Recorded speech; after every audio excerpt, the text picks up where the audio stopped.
S'ha fet el silenci de repent, entrat jo aquí, tothom s'ha quedat callat, dic, carai.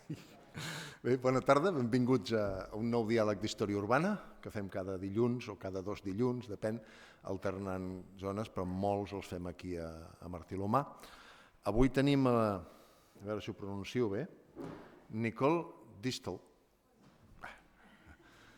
És que el cognom és una mica, com que és alemany, és una mica difícil per nosaltres que no hi estem acostumats. Ella és llicenciada en Conservació i Restauració per l'Escola Superior de Conservació i Restauració de Barcelona i avui ve a parlar-nos d'una cosa molt, molt concreta i molt específica i molt especialitzada que segurament alguns de vosaltres dominareu, però la majoria no tenim ni idea de què és, incloent-me jo, que és el molde de Bach, que jo dedueixo pel títol que és un molde que es feia servir en l'estampació de les indianes. És això, doncs, ens ve a parlar d'això, aquest és el tema d'avui, un tema apassionant realment, i us deixo amb ella, ja està, res més, que continuï ella. Gràcies. Vale. Pues buenas tardes y bienvenidas y bienvenidos a esta charla. Hace más o menos 2 años, cuando estaba estudiando en la Escuela de Conservación y Restauración y buscando un tema para mi trabajo final de grado, pues me llamó la atención una estantería llena de moldes de Bach en el taller de mi profesor Jordi Vila. Los moldes estaban llenos de polvo y carcomidos, pero aún así pues, enseguida me gustaron muchísimo. Luego no se sabía absolutamente nada de ellos y eso para mí era como un reto pues, más atractivo aún. Y entonces decidí hacer el TF el trabajo final sobre estos objetos. Lo primero que hice era la documentación fotográfica, para lo cual necesitaba mucho espacio porque son 99 piezas de unos 30 centímetros cuadrados más o menos, o sea que realmente ocupaba mesas y mesas ahí en la escuela. Quiere decir que todo el mundo me veía. Entonces había pues, profesores y alumnos, estudiantes que se me acercaron a preguntar qué hacía. Y claro, yo al principio no sabía nada, no podía explicar. Y había alguno que venía así en plan, ¿qué es eso? En cambio, luego, cuando yo ya había pues, leído mucho, sabía más, tenía más información, pues también se lo contaba. Y veía un cambio de actitud en ellos, o sea que también tenían más interés y decían, oye, ¿esto qué es? Y a ver, ¿y cómo funciona? Y qué interesante. Y entonces, de ahí me venía la idea de enfocar este trabajo como una medida de conservación preventiva. Quiere decir que quería acumular el máximo de información y divulgarlo para así conseguir que más gente lo conozca y lo aprecie, porque lo que se aprecia, evidentemente, se cuida mucho más. Y luego, en la defensa del trabajo, pues di que sí que había conseguido más o menos alcanzar mis objetivos, pero este objetivo grande de difundirlo y conseguir este aprecio, pues no lo podía dar por alcanzado si ahora el trabajo acabaría en un cajón. Y este es el momento de dar las gracias, por un lado, a Jordi Vila por haberme prestado los moldes sin pensárselo 2 veces, a mi profesora y tutora por sus buenos consejos y luego a Josep Racons por ponerme en contacto con el museo. Y luego, evidentemente, gracias al museo por confiar en mí y darme esta gran posibilidad de enamorarnos todos de este patrimonio que tenemos. Para empezar, quiero explicar muy brevemente qué es el patrimonio industrial al que pertenecen los moldes de Bach. Antes de un pequeño resumen de la historia de la estampación y luego pasaré a la preparación de las telas y al lavado, blanqueo y mercerización, que forman parte, al color y a la estampación. Después hablo del molde en sí ya y todos los aspectos más relacionados con el objeto. A continuación viene pues, lo que para mí ha sido como el premio de la investigación, que son moldes, dibujos y muestras de telas estampadas con estos moldes que he podido encontrar en diferentes sitios. Para acabar, volveremos con un aspecto de la conservación preventiva, que son las alteraciones que la mayoría de los moldes presentan y las intervenciones que deberían llevarse a cabo. Y si alguien quiere profundizar en el tema, pues tendrá pues una lista de la bibliografía más importante al final de la presentación. El patrimonio industrial, que puede ser inmueble como una fábrica, mueble como los moldes o inmaterial como la técnica de estampación, está vinculado con el trabajo o con el transporte y normalmente es fruto de actividades que tienen su origen en la revolución industrial. Los moldes de Bach, que forman parte de los utillajes, eso lo voy a leer, herramientas necesarias para el desempeño de los procedimientos técnicos asociados a las actividades económicas. Pues estas evidentemente son anteriores a la revolución industrial, no obstante jugaron un rol muy importante en ella. El patrimonio industrial es muy importante por el testimonio histórico que nos ofrece sobre una sociedad, su cultura, su política, su economía y evidentemente sobre su cultura de trabajo. Pero aún así, este patrimonio estaba prácticamente en peligro de extinción debido a que en la mayoría de los casos ha perdido su funcionalidad por el avance tecnológico. O sea, que pensemos, por ejemplo, en los móviles, ¿quién tiene un móvil que tiene más de 10 años aquí en la sala? Pues supongo que nadie. Entonces, hay uno. Bueno, por la rapidez de su deterioro y también por la falta de interés. Pero hoy en día hay esperanza. O sea, desde el 2001, cuando el Instituto del Patrimonio Cultural Español ideó el Plan Internacional de Patrimonio Industrial, con el fin de preservar este patrimonio a través del registro, de la elaboración de evaluación de riesgos y de la documentación y otras actuaciones. Pero queda mucho por hacer.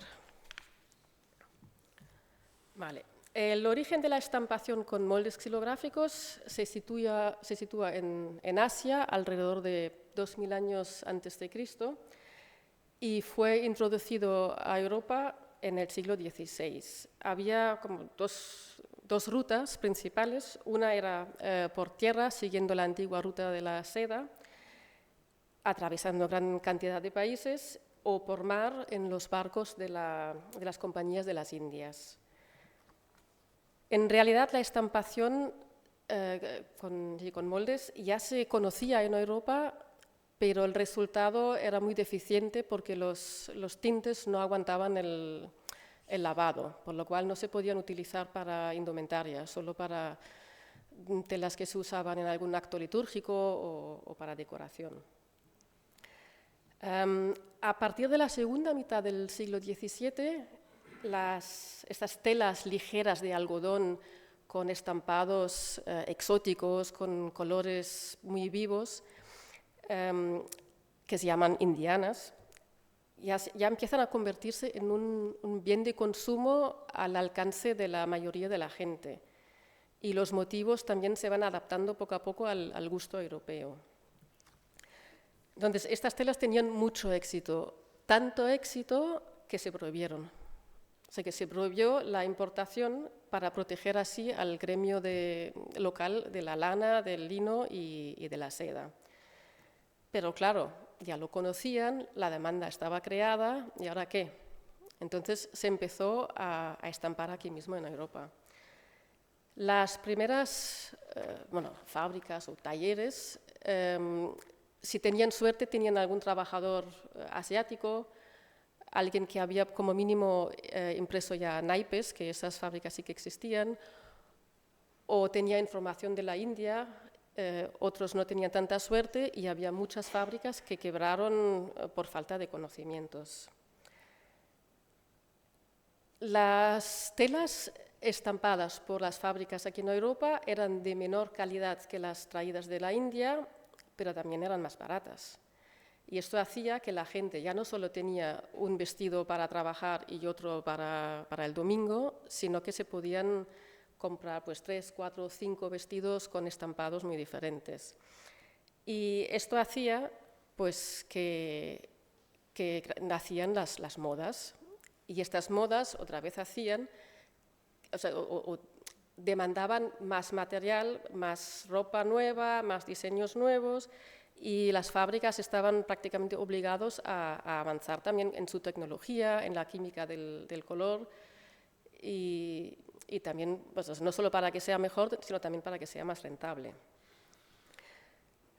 Y de esta manera la fabricación de telas y la estampación pues, se convirtió en el motor de la industrialización. En España la producción se concentró en Barcelona, desde donde se extendió pues, al Maresme y a otros lugares estratégicos, siguiendo los cauces de los ríos, porque siempre se necesitaba mucha agua. El primer taller abrió bueno, digo taller porque al principio eran más pequeños y no es una fábrica como los imaginamos hoy en día, ¿no? Pues abrió en 1736, 50 años más tarde ya había más de 100 fábricas y alguna de ellas con más de 100 trabajadores. Y a principios del siglo XIX la industria textil ya era la primera industria de la ciudad con más de 100.000 trabajadores. Los primeros talleres se instalan en el barrio de Sant Pere, donde disponen por un lado del agua gracias al Rec Comtal y por el otro pueden establecer sus campos de blanqueo relativamente cerca en Sant Martí. Pero luego proliferan sobre todo en el nuevo barrio del Raval, que acaba convirtiéndose en el barrio obrero por excelencia y en el barrio más denso de Europa. Estas fábricas tenían sus campos de blanqueo normalmente en Sants, en Gracia o en otros lugares fuera de la ciudad. Es interesante ver la evolución desde estos primeros talleres hasta las fábricas ya más grandes. En principio, las actividades artesanales se solían realizar en pequeños talleres gremiales en el primer piso, bueno, en el que va a la calle, de casas unifamiliares, pero para la estampación necesitaban muchísimo más espacio.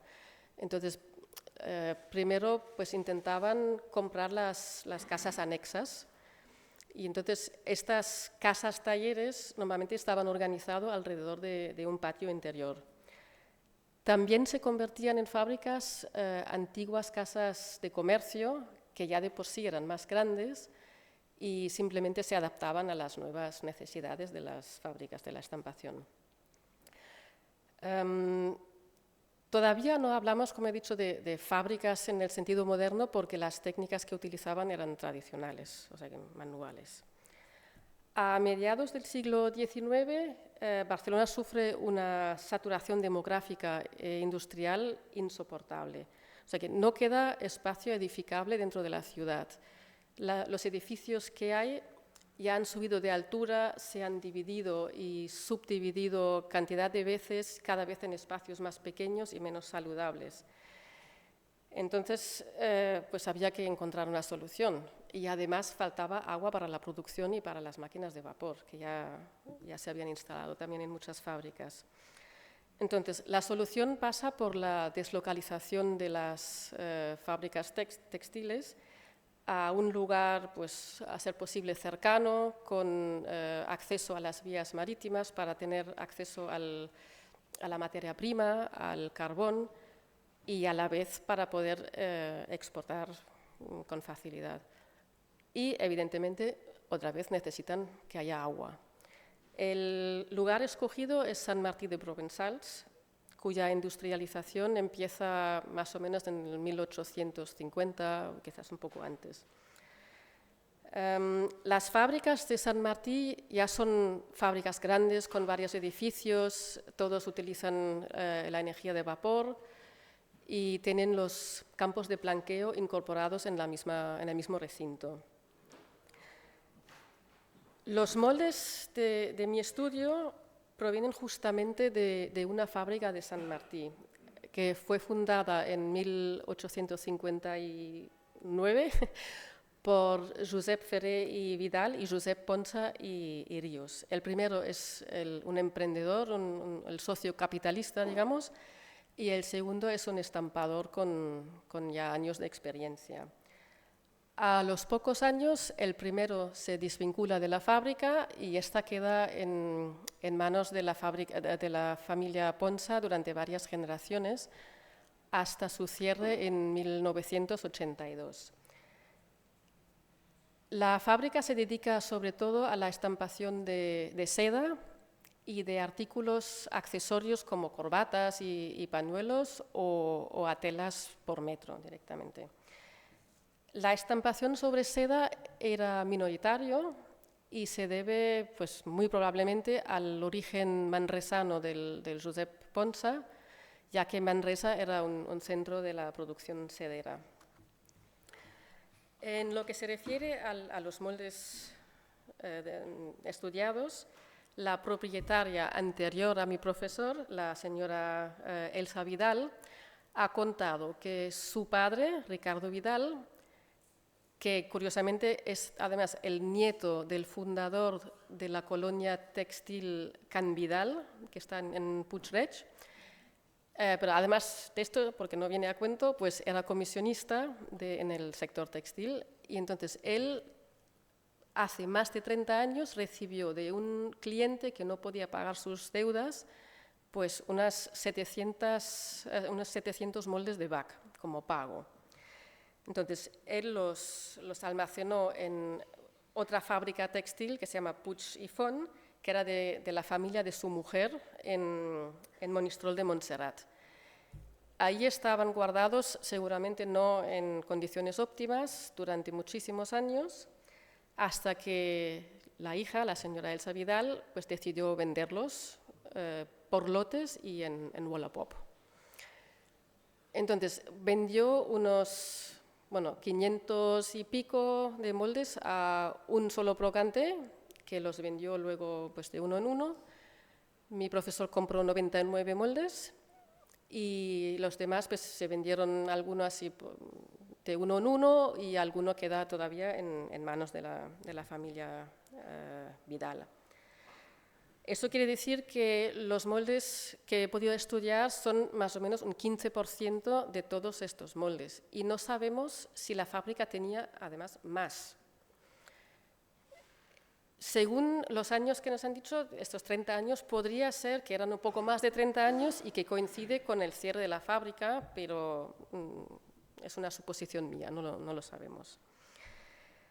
Evidentemente, desde que se estableció la primera fábrica en 1736 y el cierre de la fábrica de Ponsa en 1982, pues ha habido un avance tecnológico brutal. Se inventaron pues, cilindros de cobre grabados en hueco, planchas de cobre, la perrotina, que es una máquina que estampa pues, unos moldes de madera, pero del ancho de la tela, y que hay como 4 moldes alrededor de un cilindro, están así puestos, la tela corre con el cilindro y la perrotina pues estampa. Y luego la estampación a la lionesa, que es o la serigrafía, eso igual es más conocido el nombre, que es a través de unos cedazos, que parte de ellos el motivo está como tapado y solo deja pasar el color en algunos lugares y en otros no. O sea que la serigrafía se utiliza hasta hoy en día. Pero pese a toda esta modernización, los moldes de Bach se seguían utilizando cada vez menos, pero sí se utilizaban y sobre todo para piezas de mucha calidad. Y hasta hoy en día hay talleres que todavía los utilizan para piezas muy exclusivas. Vale, antes de aplicar cualquier color a un tejido, este se tiene que preparar. Se tiene que que lavar y blanquear para conseguir eliminar todas las impurezas que pueda haber y para conseguir un blanco lo más homogéneo posible. Originalmente el tejido se ponía en remojo en una solución alcalina mezclada con agua de limón, se dejaba 3 a 5 días, luego se lavaba con jabón, se extendía en el campo durante 2 semanas, o sea que en estas 2 semanas la tela no podía secarse nunca, o sea que siempre había que mantenerla húmeda. Entonces se repetía este proceso 4 o 5 veces y en la última, en lugar de la solución alcalina, se utilizaba leche agria. Luego, una vez seco, pues se pisaba toda la tela con pies limpios, eso espero, y se dice que si se agregaba estiércol de vaca al agua de lavado, el blanco era aún más blanco. Ahí lo dejo. Bueno, en la segunda mitad del siglo XVIII, la solución alcalina se sustituye por carbonato de sodio y el ácido lácteo, o sea, de la leche agria, por ácido sulfúrico, que es un ácido mucho más fuerte y que hace que se acorten mucho los plazos. O sea, que en lugar de 8 meses, ahora ya solo se tarda 4 meses en este proceso. Luego, el descubrimiento del ácido clorhídrico, que es capaz de destruir los colorantes vegetales y que mezclado con el hipoclorito de calcio, que es lo mismo que el cloro, da lugar a un polvo blanqueador aún más potente. Entonces se consiguió abaratar los costes y acortar aún más el tiempo en pocos días o incluso horas. Luego en el siglo XIX, antes del lavado y blanqueado, se procedía a la eliminación de todas las fibras que sobresalían o que estaban sueltos, pasando la tela en medio de 2 cilindros de cobre al rojo vivo, o sea que se quemaron. O bien se pasó una cuchilla encima de la tela. Y además se sustituyó el carbonato de sodio por lechada de cal. Luego, a finales del siglo XIX, el hipoclorito de sodio, o sea que la lejía, que se disuelve con más facilidad y da un resultado más regular, pues empieza a sustituir al hipoclorito de calcio, el cloro.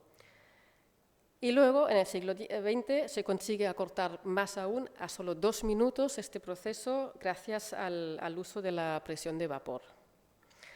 Así que quizás parece muy complicado con tantos productos, pero en realidad siempre estamos con una base, un ácido, agua y jabón y luego sol o calor.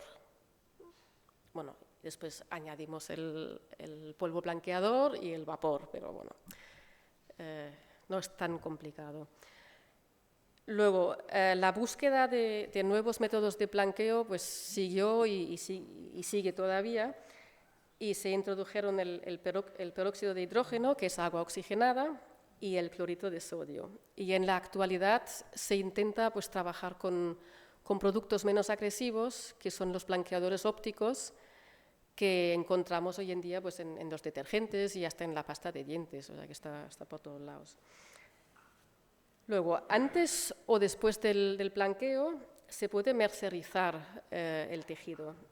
Eso otra vez se hace, bueno, ahí en remojo en sosa cáustica o otros productos, lavado, otro baño, otro lavado. Y el objetivo es conseguir que la tela se encoge en las 2 direcciones, se vuelve más firme y a la vez se vuelve más receptiva al colorante.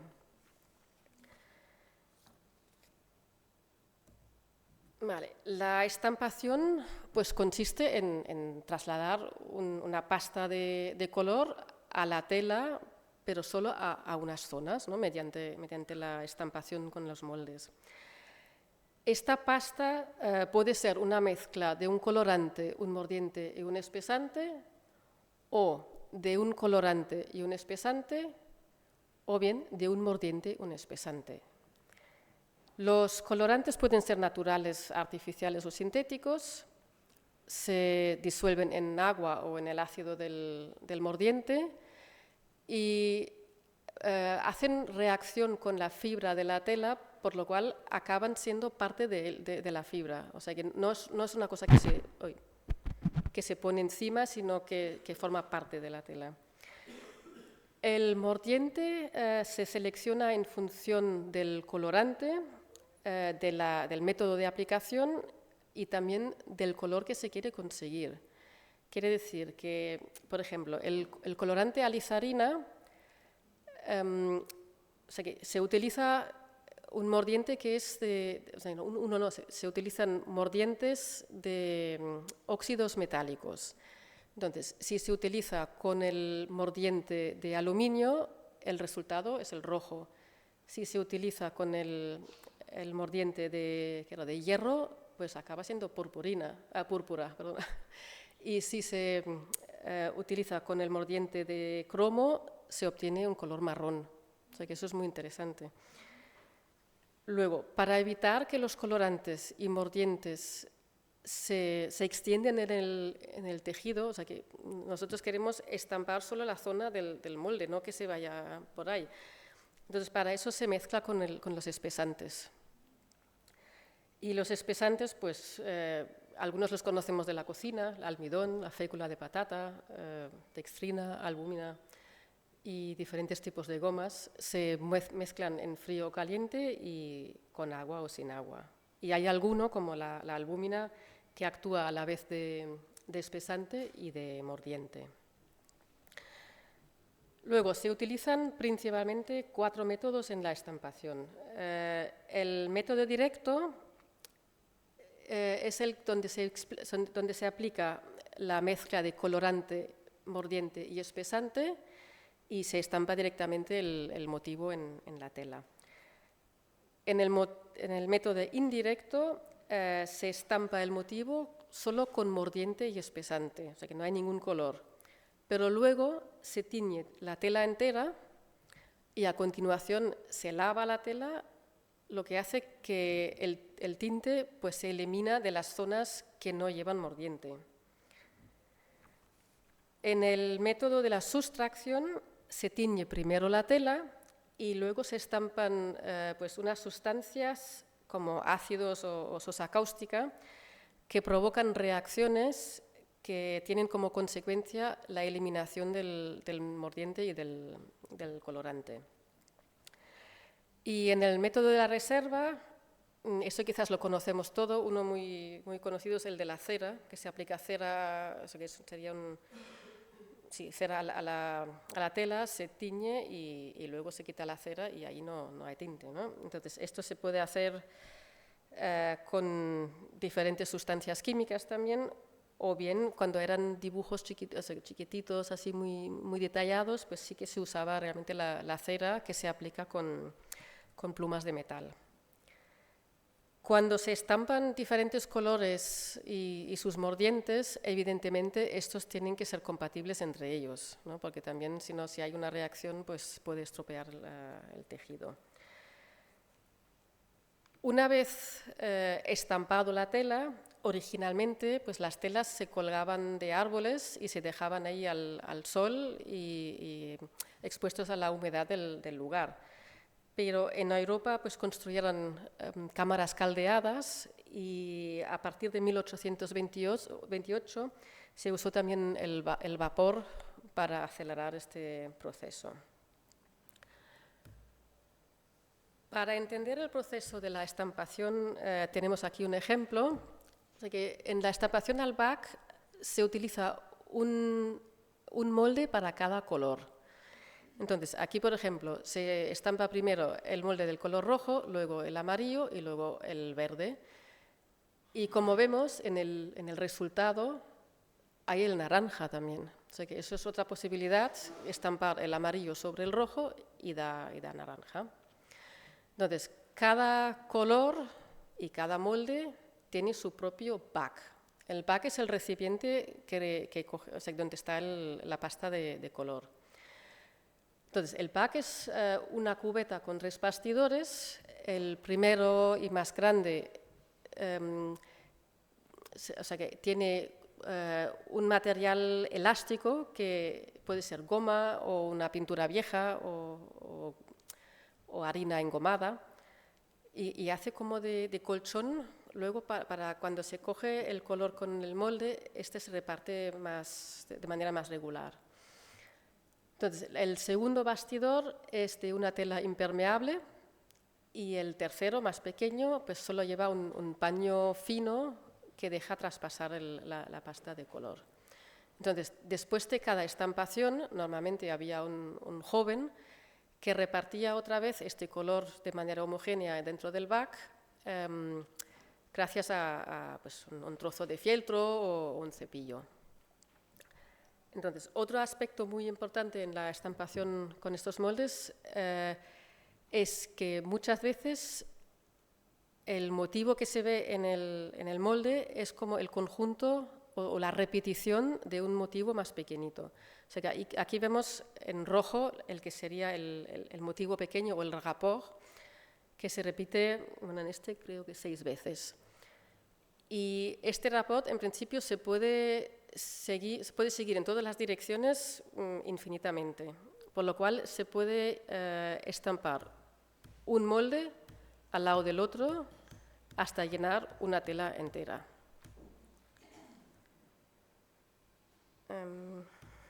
Vale, voy a poner ahora un vídeo que explica nada, en 30 segundos creo, esta estampación.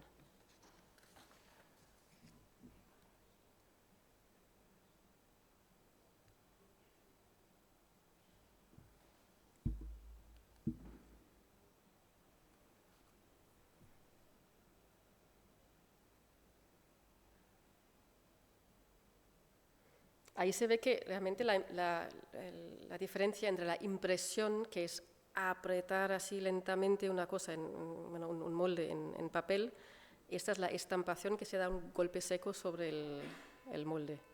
Puede ser con la mano o con una maza.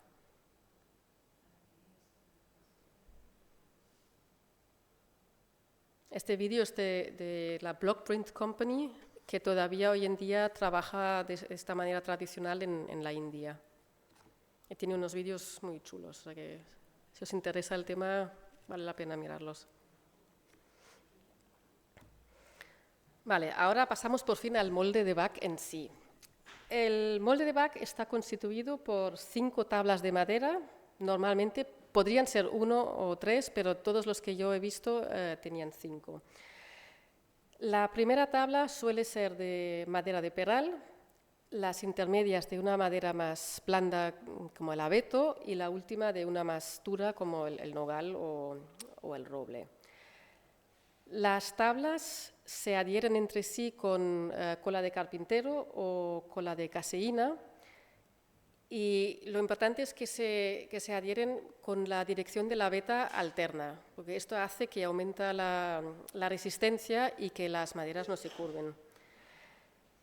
Luego se biselan los lados, se tallan unas cavidades en la parte trasera para poder cogerlo con la mano, o sea que entrar los dedos, y se taladra un pequeño orificio en el centro del reverso. Este sirve, en principio, para que el grabador lo pueda fijar en su mesa sin tener nada que le moleste, o sea, que un sargento le molestaría. Entonces, tiene solo como una varilla que le sale de la mesa y ahí pone el molde. Pues luego se graba el motivo con la técnica, pues la que se quiera hacer. Ahora miramos las que hay. Y al final se ponen los clavos de encaje, que son en principio 4 clavos, uno en cada esquina, que tienen la misma altura que el relieve del motivo, por lo cual al estampar, pues en el bac cogen también color y este puntito se estampa también en la tela y sirve de referencia para saber dónde colocar el siguiente molde. Vale. El motivo de la estampación es un resultado de un estudio de mercado y del saber hacer del dibujante. Quiere decir que la fábrica estudia el gusto de la clientela, las tendencias, sobre todo marcadas por París, y el tipo de indumentaria para la que debe servir esta tela. O sea, que puede ser una corbata de un hombre o puede ser un vestido de una niña, ¿no? Entonces hay que diferenciar. Entonces, la fábrica da las instrucciones al dibujante y este pues se sirve de unos láminas científicas o de manuales de ornamentación, se inspira en la naturaleza, a veces copia de telas ya existentes, suyas o ajenas, hasta que pues, hay una legislación para proteger ¿cómo se dice? La autoría intelectual, ¿no? Entonces, el dibujante tiene que ser especialista porque tiene que tener en cuenta muchísimas cosas. Tiene que saber hacer estos reports que hemos visto antes. Tiene que saber cómo combinar los diferentes elementos de un dibujo. Tiene que saber mucho de los colores, de qué colores son compatibles con otros. No es una tarea fácil y seguramente es este punto ya donde muchas fábricas pues, pecaron de no saber suficiente y por lo que quebraron luego. Pero la Junta de Comerç de Barcelona era consciente de este hecho y fundó, entre otros, la Escuela Gratuita de Nobles Artes para formar a dibujantes especializados en moldes de Bach. Vale, pues una vez acabado el dibujo, pues este se calca mediante un papel vegetal a los diferentes moldes. Entonces, las partes de la madera que se tienen que quedar se pintan de rojo y el resto pues no se pinta. Y como ya he dicho, pues por cada color hay un molde. Por muy importantes que son estos dibujantes, desgraciadamente no solían firmar sus dibujos, por lo cual hoy en día es muy difícil o casi imposible atribuir los moldes a los dibujantes. Vale, ahora vamos con el grabado, que es pues el trabajo más delicado que hay en la fabricación de un molde.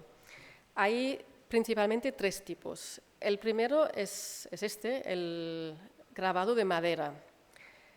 En este caso, una vez calcado el dibujo, pues se perfilan todos los perfiles pues, con una puntilla muy bien afilada y luego se eliminan todo el resto con gubias, con burriles, con formones o hasta, desde 1915 también con fresadoras. Hay grabados que parecen filigrana, que yo estaba delante mirándomelos y decía, ¿cómo se puede conseguir esto con herramientas manuales? No me lo podía imaginar. Me hacía mis películas de qué hacían, hasta que por fin vi un vídeo otra vez de la Blockprint Company que me enseñaba que sí, que es posible. Entonces os lo voy a poner también. No. Vale.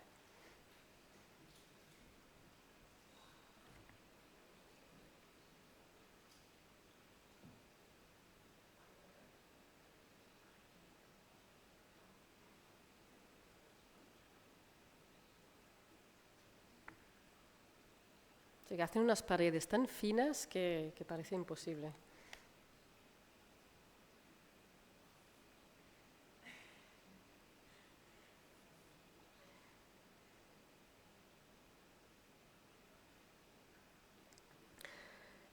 Vale, algunos de estos relieves en madera llevan una capa que se llama tundizno.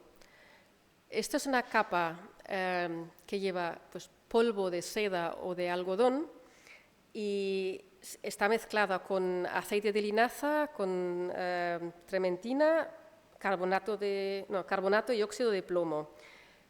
Se pinta con un pincel y luego se deja secar 2 o 3 semanas y al final se cepilla con un cepillo para pues, eliminar todo lo sobrante. Y esta capa hace que la estampación sea más regular.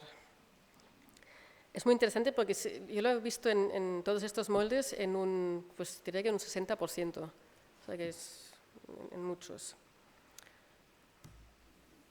Luego, a finales del siglo XVIII, se inventó el grabado con puntas y láminas de latón, a los que se puede dar pues, cualquier forma.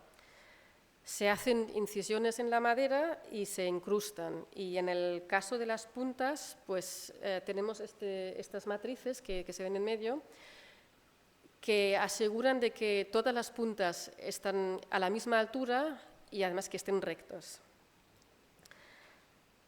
Luego, a la derecha, pues existen elementos perfilados con láminas de latón y rellenados con fieltro.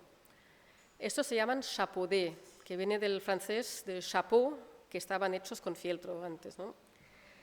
Y en este caso no es el chapeauté, sino que esta es otra posibilidad, que es el elemento en madera y perfilado por láminas de latón. Y por último se inventa el clichage, que es la reproducción en molde de piezas llamadas cliché, que son piezas pequeñas, normalmente con mucho detalle, en una aleación de plomo. Estos moldes se elaboran con otros, sí, o sea que las piezas se elaboran con moldes de madera, normalmente tilo, y eso es muy interesante. Se había probado de todo, se había probado hacerlos o sea que tallándolos, pero es muy vasto. Luego han probado hacer moldes de yeso y no ha funcionado bien. Y al final han inventado un sistema que es entrar en esta madera con cuchillas al rojo vivo. Entonces, a su paso, queman la madera, o sea que no la cortan, sino la queman. Y una vez que se tiene pues, el molde, este se cubre con unas tiras de cartón que se ven así finas, se deja un huequecito y se tapa con una placa de acero. Entonces se introduce por el huequecito la aleación de plomo y bueno, esta entra en el hueco y cubre la parte entre los cartones. Una vez que está enfriado, pues se puede sacar fácilmente tirando de la placa de acero, dándole unos golpecitos y la placa se quita. Y entonces tenemos o sea que estas formas y tenemos una base. Y esta base luego se clava a la madera. Tenemos como a la izquierda pues un molde donde estas bases cubren toda la superficie, o como a la derecha donde hay pues mucho espacio entre ellos y se ve la madera, y en este caso la pintura que lleva la madera. Este clichage acelera otra vez la fabricación de los moldes y por lo tanto abarata mucho los costes. Aparte de estos tres tipos descritos en la literatura, entre los 99 moldes de mi estudio, pues se han observado pues, un molde con una tela adherida sobre la madera, que no sabemos si servía también para una estampación más regular o si hasta querían dar algo de textura, no lo sé. Luego hay relieve combinado que tiene parte en madera y otra parte en láminas de latón. Y por último había dos moldes con una resina nitrocelulósica, que por lo tanto son seguramente los más modernos, porque tienen que ser después de la Primera Guerra Mundial. Diferente de los dibujantes, algunos grabadores sí firmaban sus piezas, normalmente con su nombre, dirección, con sus iniciales, había de todo. Normalmente en el reverso y algunas veces también en el anverso. La firma de uno de estos grabadores nos dio la pista sobre la fábrica de la que provenían, gracias a la mención de este grabador en una tesis fantástica de Assumpta Dangla sobre la España industrial, porque ella lo mencionó y dijo que este también trabajó para la fábrica Ponsa. Entonces, esto ya me dio una buena información. Vale. En estos moldes observamos una capa de protección, o sea, una pintura, que en la literatura prácticamente no se menciona. Y eso que tanto los moldes del estudio como todos los moldes que vi en los diferentes museos la tienen como mínimo en los laterales, muchos también en las cavidades y alrededor de ellas y unos cuantos también en el anverso. Esta capa pues, es una pintura grasa que evidentemente pues, protege de los ácidos y del agua y de los tintes. Suele ser de un color beige amarillento, pero también puede ser más verdoso, o en un museo vi unos que tenían pues, un color turquesa precioso. Aparte de los moldes cuadrados que se estampan uno al lado del otro, tenemos moldes esquineros, moldes cenefas, este molde de un payaso y un mono que se estampa dentro de otro molde, o sea que el otro es más grande, moldes de medio pañuelo y moldes de pañuelo entero. O sea que el de pañuelo entero ya no es de 30%, este es bastante más grande ya. Y tengo que decir que yo hice un curso de estampación y al cabo de 2 horas te duele todo. O sea que es un trabajo, sí, los hombros, la espalda es duro. Luego, en la colección pues, hay moldes que sirven para la estampación de un dibujo de un solo color y estos normalmente llevan un número en el lateral y ya está. Luego hay otros moldes que forman parte de un juego, o sea, de un dibujo de varios colores. Entonces, estos normalmente llevan el número de registro también, el mismo, y aparte de este llevan otro número. Y este número indica el orden de la estampación. Abajo a la izquierda tenemos uno que tiene un número, pero también tiene una letra, que es otra posibilidad de decir en qué orden se estampan. Esta se utiliza sobre todo en Francia, lo de los números. Eso teóricamente va así, pero en la práctica vemos que no es una ciencia exacta, no nos podemos fiar porque luego hay números que ya no se pueden leer bien, que luego se ha escrito encima el número otra vez. Hay otros que llevan el número de registro pero no llevan el número de estampación, a pesar de ser de un juego. Otros tienen un número pues, pintado con plantilla, el otro escrito a mano. O sea que nos encontramos un poco de todo, pero sí que puede ayudar. A mí me ayudó a encontrar otros moldes, por ejemplo, que hacen juegos con ellos. Y aquí estamos. O sea que uno de mis objetivos era encontrar moldes que hacen juego con uno de los moldes de la colección. Bueno, no es un juego entero. Yo creo que en este caso es una pareja, pero visto el motivo no se entiende muy bien, por lo cual yo creo que faltan como mínimo 1 o 2 moldes más. Pero bueno, estos 2 moldes estaban dentro de la colección, los únicos que iban conjuntos.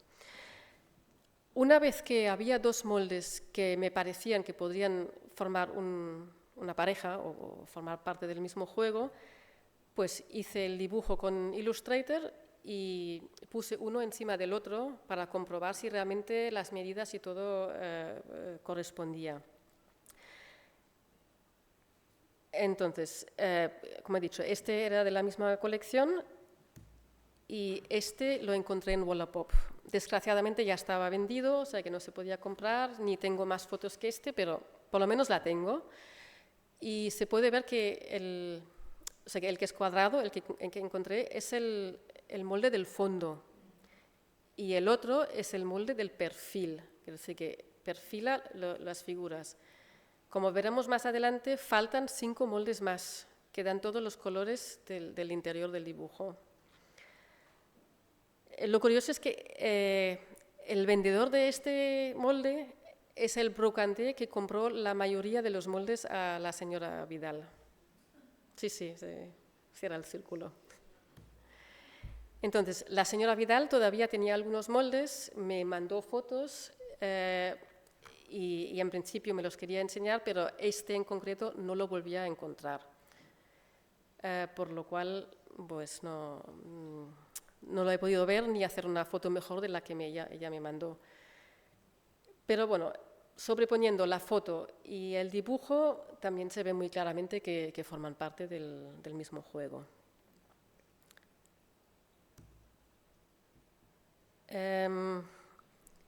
Este es otro de ella, este sí que se podía comprar.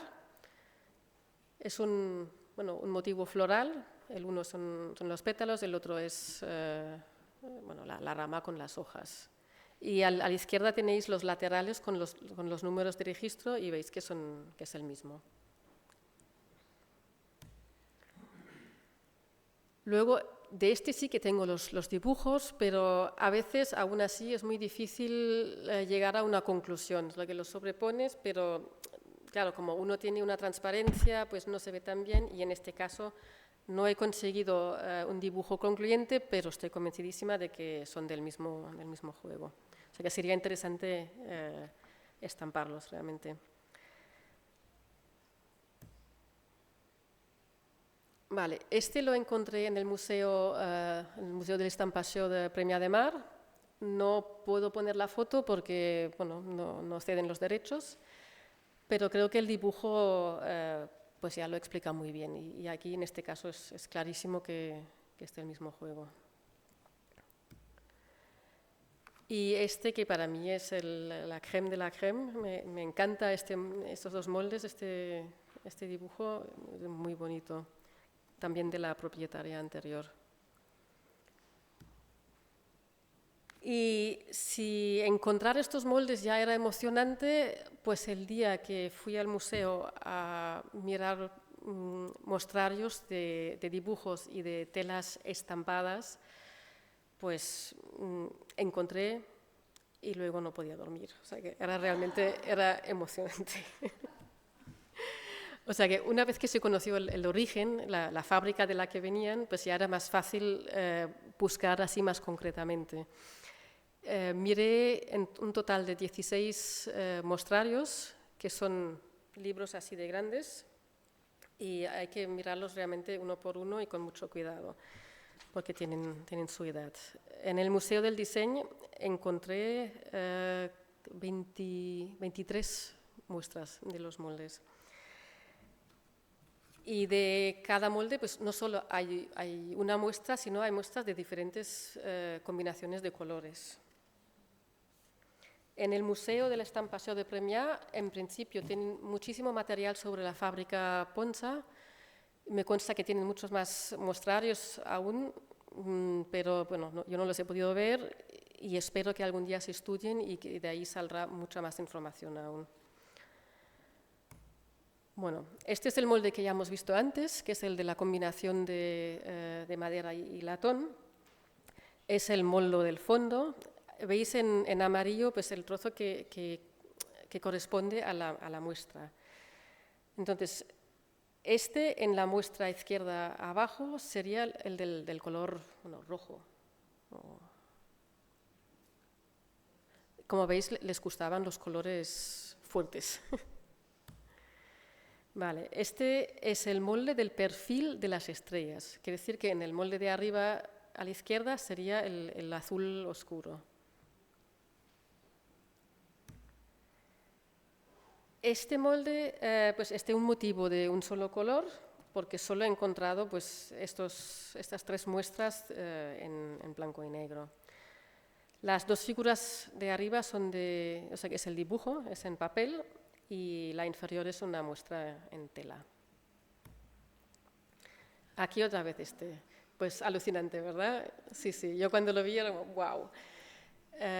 Colores muy vivos y ya veis, aquí realmente falta pues, el rosa, el naranja, el marrón, el lila, o sea que faltan 5 moldes, más los 3 moldes de la cenefa. O sea, cantidad. Vale. Entonces, este también es un molde pues, de un fondo de un motivo floral, o sea que en este caso correspondiente al del color negro. Si miramos la muestra de abajo a la izquierda, pues vemos que faltan los moldes del color verde, del rosa, del rojo y un marrón creo que hay. Vale. Pues otra vez un molde de fondo, y aquí es interesante que se ven las dos muestras que había versiones, o sea que el de la derecha utiliza mucho más colores que el de la izquierda, que era perfectamente posible. Vale. En esta muestra se ve la esquina, bueno, que está marcada, que corresponde al color verde. En este caso faltan 4 moldes más. Bueno, faltan 4 moldes más y es posible que en la cruz haya pues, otro motivo de otro molde o otros moldes. Claro, eso también era una dificultad añadida, que yo solo tenía muchas veces un solo molde y luego tenía la tela y tenía que a veces con, no sé, unos círculos saber si esta tela, o sea que viendo 500 muestras, a veces al final que buah, ya no sé qué veo, ¿no? O sea que seguramente igual había más muestras aún. Pero bueno, eso es lo que he encontrado. Vale.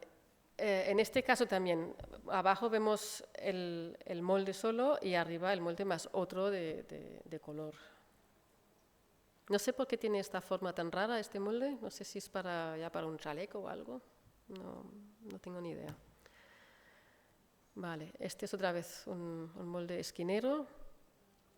El de abajo sería el color rojo más oscuro. Y otra vez es una combinación de un relieve en madera y puntas de latón. Aquí tenemos otro motivo floral, que los hay en cantidad y en varios colores, que ha sido un poco difícil también juntar los dos, pero al final, bueno, creo que lo he conseguido. Y bueno, pues el de arriba es el verde de las ramas y el de abajo, pues el de en el marrón sería el marrón intermedio. ¿Cómo voy de tiempo? ¿Voy bien? Vale, falta poco ya. Vale, este molde, o sea que el dibujo hay que girarlo para verlo como, es que se no lo cabía, lo he puesto así. En este caso es muy curioso porque coincide perfectamente con la muestra de tela, pero no he conseguido ver a qué color corresponde el molde. No lo sé.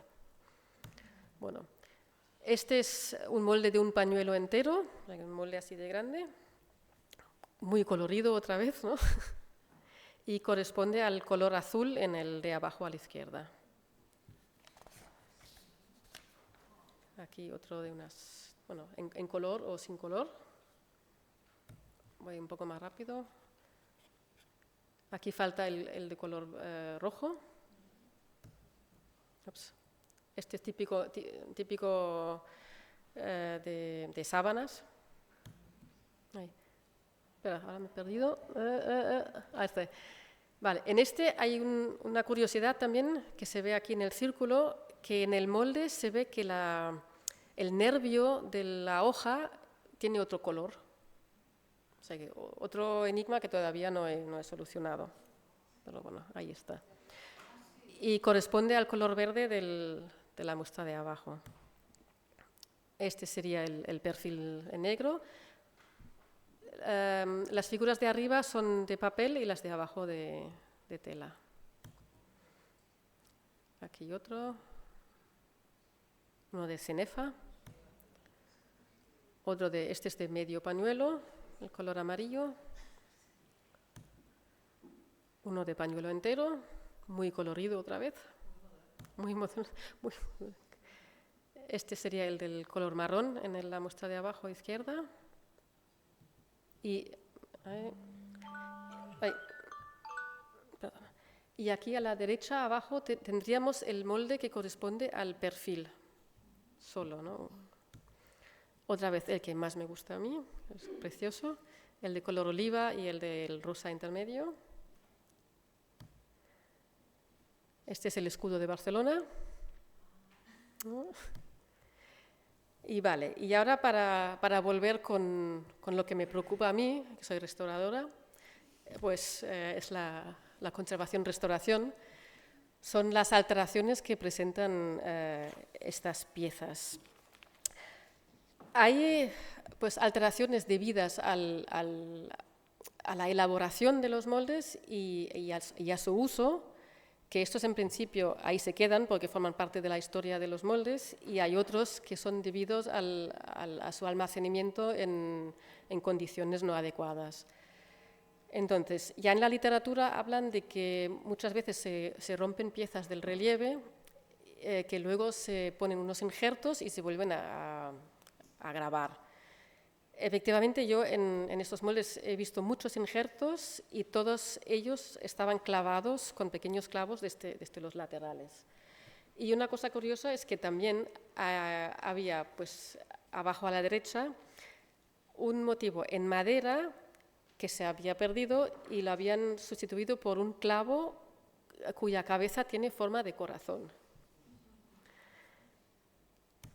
Vale, aquí tenemos pues, pérdidas del relieve, pérdidas de elementos metálicos del relieve, o sea que de latón y de plombina, deformación de las maderas. No la vemos tanto, esta sí que se menciona en la literatura, y dicen que se soluciona aplicando vapor en un lado y calor por el otro.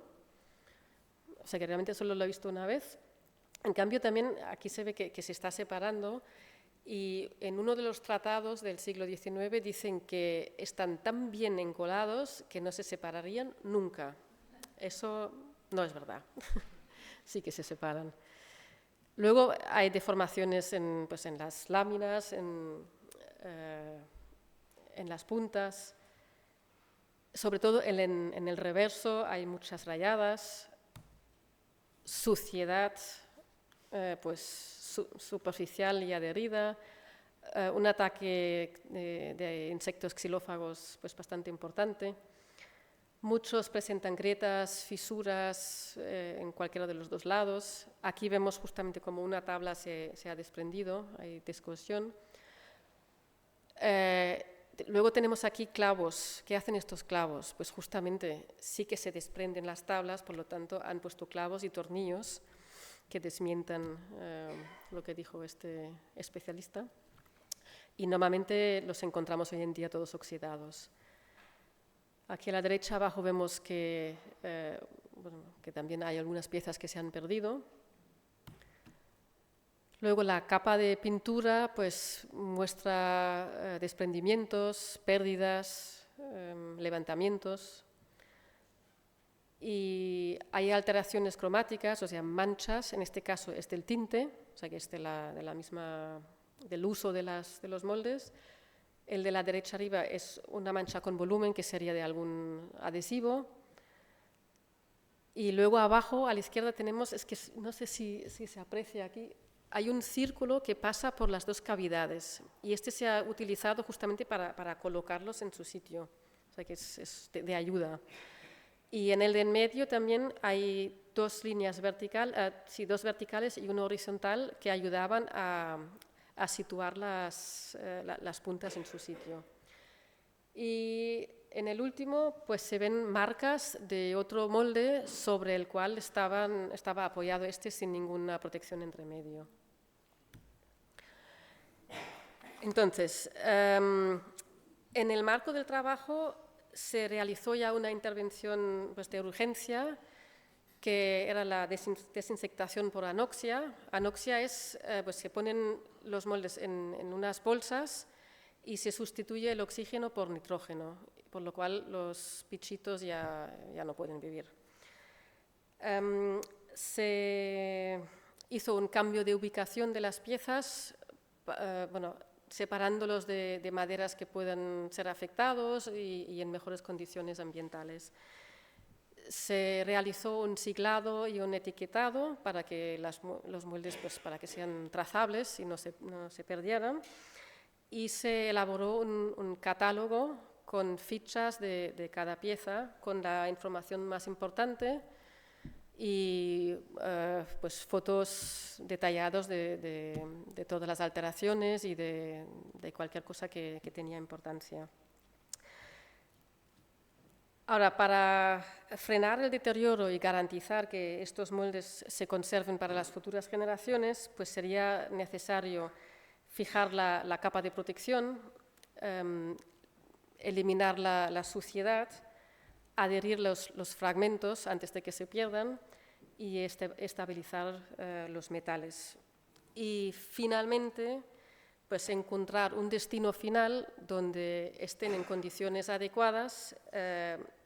Si podrían ser expuestas, pues mejor que mejor, pero por lo menos pues, accesibles al estudio. Eso sería mi siguiente objetivo. Como conclusión, pues solo puedo decir que tenemos que esforzarnos por preservar nuestro patrimonio, porque como hemos visto, pues, de un trozo de madera sucio y carcomido puede darnos muchísima información. Pero hablo también del patrimonio inmaterial, pues en forma de fotografías o vídeos o audios que documentan las técnicas de estampación, las técnicas del grabado, porque se pierde pues, para nunca. Esto ya es irrecuperable si no se guarda. Y nada, pues espero haber sido capaz de transmitir todas las pericias que esconden los moldes de Bach, el rol que han jugado en la industrialización de Barcelona y que los apreciéis un poquito más ahora. Entonces, muchas gracias por vuestra atención y aquí dejo la bibliografía principal. Bueno, son 2 páginas, no sé cómo dejarlo. Puedo ir y volver. Y ya está. Pues gracias.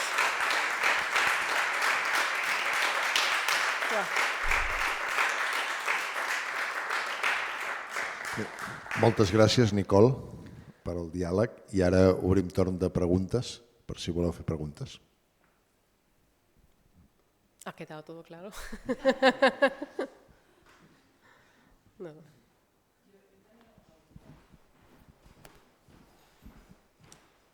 Merci, Nicole. M'ha semblat superinteressant. La pregunta que tenia és, la fusta sempre és de perera? Mayoritariamente, peral. I és perquè és més fàcil de gravar i és més senzilla de fer els dibuixos. Sí, y supongo que también aguanta mejor el estampado.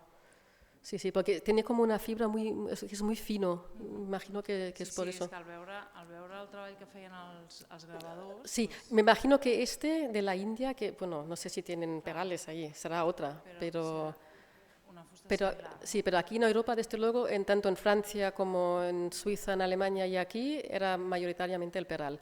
Podrías encontrar un manzano, por ejemplo, que es muy parecido.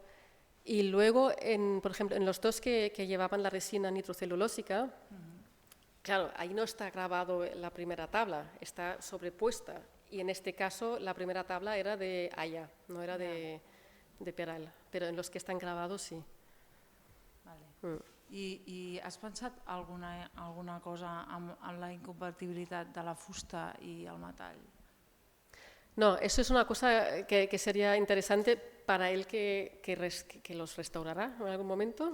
Sería muy interesante. El marrón que se lo coma el siguiente, ¿no? El marrón, se lo come el siguiente, exactamente. Pero evidentemente hay una relación entre ellos. Sí, el metal no le va muy bien a la madera. Y de hecho al revés también, sí. La numeració del catàleg correspon amb la numeració dels motlles o no té res a veure? Sí, corresponia. De la numeració que hi ha en les motlles? En aquell catàleg que vas trobar, que era de la mateixa fàbrica, tenia una numeració, no, els dibuixos? No. No tenia res a veure. No. Aquí a darrere.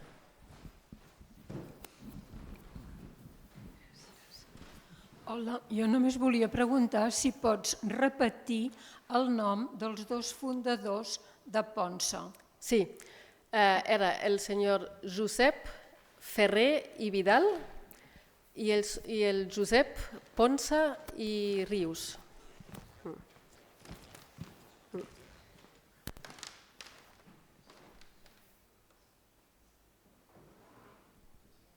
Res més? Levantamos la Bé, sessió. si no hi ha més preguntes, doncs us emplacem a dimecres que ve a Vilajoana, que tindrem una altra conferència de ciutats per pensar Europa.